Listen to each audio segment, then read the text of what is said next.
अस्सलाम वालेकुम friends, welcome back to my channel. उम्मीद है आप सब खैरियत से होंगे। अपनी एक और नई मॉरल स्टोरी के साथ आपकी खिदमत में हाजिर हूँ। इम्तियाज अली एक पकोड़ा फरोश था।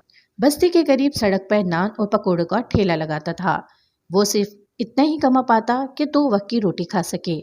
इम्तियाज अली की एक ही बेटी थी जिसे वो बेपनाह चाहता था, लेकिन इसके पास इतने पैसे नहीं होते थे कि वो अपनी बेटी की ख्वाहिशात को पूरा कर सके, और इसी वजह से वो अक्सर अफसुर्दा भी रहता था। इम्तियाज की बेटी एनी जिस सरकारी स्कूल में पढ़ती थी, वहाँ रास्ते में एक सेब का बाग भी था। इस बाग में पैदा होने वाले सेब की किस्म बहुत आला थी। जब सेब का सीजन होता तो इन सेबों की खुशबू पूरी बस्ती को अपने हिसार में रखती। सेबों की इन सूंधी सूंधी खुशबू को बड़े तो बर्दाश्त कर लेते, मगर बच्चों को रोकना बेहद मुश्किल हो जाता। तो बच्चे सेब को चुरा चुरा कर खाया करते। जब चोरी हद से बढ़ने लगी तो बाग के मालिक ने पुराने और बूढ़े मालिक को फारिग करके एक जवान और संगदिल मालिक को रख लिया, जिसकी वजह से बच्चों का सेब चुरा के खाने का सिलसिला तकरीबन खत्म हो गया। एक दिन इम्तियाज अली की 10 साल बेटी रोती भागती घर में आई और कहने लगी, बाबा जानी, मुझे सेब खाने हैं, लेकिन चाचा लियाकत मुझे सेब तोड़ने नहीं देता। वो कहता है चल निकल जा यहाँ से, तेरे बाप का बाग नहीं है। मुझे कुछ नहीं पता बाबा, मुझे बस सेब चाहिए। एनी रोते हुए अपने बाबा से जिद करने लगी, बस इतनी सी बात, मैं कल ही अपनी सोनी बेटी को सेब ला दूंगा, लेकिन अभी हाथ धोकर आओ और अपने बाबा के साथ खाना खाओ। इम्तियाज अली अपने हाथों से लुक़्मे बना बना कर अपनी बेटी को खिलाने लगा। एनी अपने बाबा के समझाने पर फिलहाल बहल गई, लेकिन इम्तियाज अली अंदर ही अंदर परेशान हो गया। अपनी बीवी से कहने लगा, ये जमीन सोना उगलती है और ये सोना गोरों के मुल्क चला जाता है, और इस जमीन के बासी इस सोने के अहल नहीं, और ये कहकर बाहर की तरफ निकल जाता है। अपनी बेटी की मोहब्बत से मजबूर होकर आखिर इम्तियाज अली बाग के मालिक के पास जाता है और उसके आगे अपने हाथ फैला देता है। भाई, मुझे सिर्फ एक सेब दे दो, मेरी बेटी कई दिन से सेब की जिद कर रही है। बाग का माली अपनी मूंछों को ताव देते हुए कहता है, तुम मुझे 100 रुपए दे दो, मैं तुम्हें एक सेब ला देता हूँ। इम्तियाज अली माली से कहता है कि भाई, इतना बड़ा बाग है, अगर एक सेब मुझ गरीब को दे दोगे तो कुछ फर्क नहीं पड़ेगा, खुदा तुम्हारा भला करेगा। माली इम्तियाज अली को झिड़कते हुए कहता है, ओ गरीबों, मालिकों ने ये सेब उतारने और तोड़ने से मना किया है।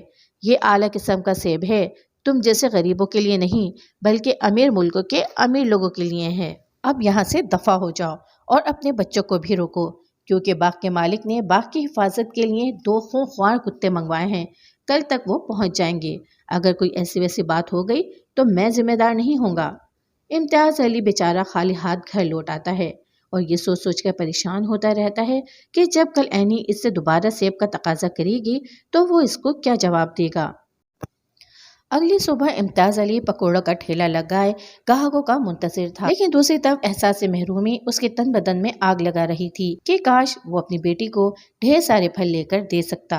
वो इन्हीं सोचों में गुम था कि एक आवाज इसे इसकी सोचों से बाहर निकालती है, भाई, जरा 20 रुपए के नान पकोड़े तो मेरी बेटी को दे दो। मोटरसाइकिल सवार अपनी बेटी के साथ था। इसे इसकी बेटी अपनी ऐनी की तरह लगी, लेकिन इसकी बेटी के हाथों में सेबों का शॉपर था। इम्तियाज अली 20 रुपए के नान पकोड़े लिफाफे में डालकर बच्ची को पकड़ा देता है, जिसे वो मजे लेकर खाने लगती है।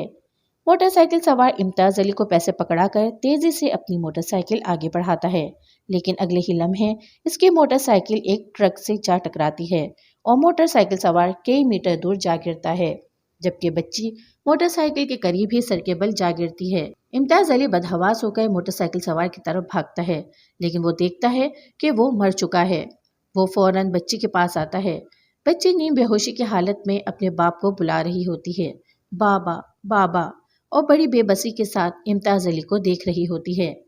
जैसे ही इम्तियाज अली बच्ची की मदद के लिए आगे बढ़ता है, इसकी नज़र बिखरे हुए सेबों पर पड़ती है और इसके कानों में अपनी बेटी की आवाज़ गूंजने लगती है, बाबा जानी, अगर आज आप मेरे लिए सेब नहीं लाए तो मैं खाना नहीं खाऊंगी और भूखी मर जाऊंगी। और बस लम्हों में फैसला हो जाता है। इम्तियाज अली जल्दी जल्दी सेब लिफाफे में डालने लगता है कि इससे पहले लोग इकट्ठे हो जाएं और इसके हाथ कुछ ना आए। जैसे ही इम्तियाज अली सेब लेकर मुड़ता है, जख्मी बच्ची हल्की सी गिरफ्त के साथ इम्तियाज अली का पांचा पकड़ लेती है और बाबा बाबा कहकर बड़बड़ाती है, लेकिन इस वक्त सेबों का वज़न इंसानियत के वज़न पर भारी हो जाता है और इम्तियाज अली अभी आया बेटी कहकर तकरीबन भागते हुए घर चला जाता है। और घर जाकर सेबों का शॉप पर चारपाई पर लेटी अपनी बेटी के सरहाने रख देता है। तभी इसे एहसास होता है कि एनी तो बुरी तरह जख्मी है। उसका पूरा चेहरा सूजा हुआ होता है। ज़ारा, इसको क्या हुआ? इम्तियाज अली अपनी बेटी को इस हाल में देखकर बेकरार हो जाता है। आज ये बाग से सेब तोड़ने चली गई थी। माली ने इसके पीछे कुत्ता छोड़ दिया। कुत्ते से बचने के लिए भागी तो मुंह के बल गिर पड़ी। इसका पूरा जबड़ा टूट गया है। हकीम साहब ने कहा है कि ये अगले 1 महीने तक कुछ खा नहीं सकती। इम्तियाज अली की बीवी आंसू पोंछते हुए बोली। तभी इम्तियाज अली का दिल एक लम्हे को धड़कना भूल जाता है। ये मैंने क्या किया? बेटियां तो सबकी सांझी होती हैं, तो मैंने क्यों अपनी बेटी की खुशी की खातिर दूसरी बेटी की मदद नहीं की? जिस बेटी की खातिर मैंने ये गिरी हुई हरकत की थी, वो तो अगले 1 महीने तक कुछ खाने के काबिल ही नहीं रही थी। इम्तियाज अली सोचकर ही कांप जाता है कि ये अल्लाह ताला की तरफ से भेजी गई एक आजमाइश थी, जिसमें वो बुरी तरह नाकाम हो गया है। उसने अल्लाह को भी नाराज़ किया है और दूसरी बेटी को भी नाराज़ किया है। ये सोचते ही इम्तियाज अली उल्टे पैर भागता है और दुआ करता है कि या अल्लाह वो जिंदा हो और मुझे माफ़ कर दे। इसका ज़मीर इसको मुसलसल कचोके लगा रहा होता है। इम्तियाज अली लोगों के हुजूम में रास्ता बनाते हुए इस पराई बेटी तक पहुंचता है, लेकिन वो देखता है कि इसकी आंखें इसी ज़ाविये पर साकित थीं जिस नुक्ते पर वो उन्हें धुतकार कर गया था। वो समझ जाता है कि इसने सही फैसला करने में बहुत देर कर दी। इम्तियाज अली को अब अपनी बेटी एनी की शक्ल में उठते बैठते खाते पीते खेलते हर वक्त वो पराई बेटी नजर आती है। जब भी उसे अपनी बेटी बाबा कहकर पुकारती है, इसे अपने कानों में इस पराई बेटी की आवाज़ सुनाई देती है। और अब इम्तियाज अली को इसी एहसास जुर्म के साथ अपनी बाकी ज़िंदगी गुजारनी है और शायद यही उसकी सज़ा है। तो फ्रेंड्स, कैसी लगी आपको आज की मॉरल स्टोरी? अगर आपको मेरी ये स्टोरी पसंद आई हो तो प्लीज़ कमेंट बॉक्स में ज़रूर बताइएगा और मेरे इस चैनल को लाइक और सब्सक्राइब ज़रूर कीजिएगा।